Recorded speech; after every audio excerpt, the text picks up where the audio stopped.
ಉತ್ತರ ಕನ್ನಡ ಜಿಲ್ಲೆಯ ಕಾರವಾರ ತಾಲೂಕಿನ ಗುಡ್ಡಹಳ್ಳಿ ಸರ್ಕಾರಿ ಪ್ರಾಥಮಿಕ ಶಾಲೆಯ ತರಗತಿ ಕೊಠಡಿಯಲ್ಲಿ ಸುಮಾರು 10 ಅಡಿ ಉದ್ದದ ಕಾಳಿಂಗ ಸರ್ಪ ಪತ್ತೆಯಾಗಿದ್ದು, ಶಿಕ್ಷಕರು ಹಾಗೂ ವಿದ್ಯಾರ್ಥಿಗಳಲ್ಲಿ ಕೆಲಕಾಲ ಆತಂಕದ ವಾತಾವರಣ ಸೃಷ್ಟಿಯಾಗಿತ್ತು. ತರಗತಿಯಲ್ಲಿ ಬೃಹತ್ ಹಾವಿನ ಆರ್ಭಟಕ್ಕೆ ಶಿಕ್ಷಕರು ಹಾಗೂ ವಿದ್ಯಾರ್ಥಿಗಳಲ್ಲಿ ಆತಂಕ ಸೃಷ್ಟಿಯಾಗಿತ್ತು.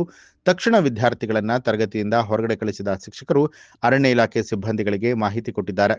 ಗೋಪಾಲ್ ನಾಯಕ್ ಅವರ ನೇತೃತ್ವದಲ್ಲಿ ಅರಣ್ಯ ಸಿಬ್ಬಂದಿಗಳು ಸ್ಥಳಕ್ಕೆ ತಲುಪಿದಾಗ ಸುಮಾರು 10 ಅಡಿ ಉದ್ದದ ಕಾಳಿಂಗ ಸರ್ಪ ತರಗತಿಯ ಮೇಜಿನ ಕೆಳಗೆ ಸುತ್ತಕೊಂಡಿರುವಂಥದ್ದು ಕಂಡುಬಂದಿದೆ. ಕೆಲವು ಗಂಟೆಗಳ ಕಾರ್ಯಾಚರಣೆಯ ಬಳಿಕ ಹಾವನ್ನ ಸುರಕ್ಷಿತವಾಗಿ ಸೆರೆ ಹಿಡಿಯಲಾಯಿತು. ನಂತರ ಅದನ್ನು ಹಿಡಿದು ದೂರದ ಕಾಡಿಗೆ ಬಿಡಲಾಯಿತು.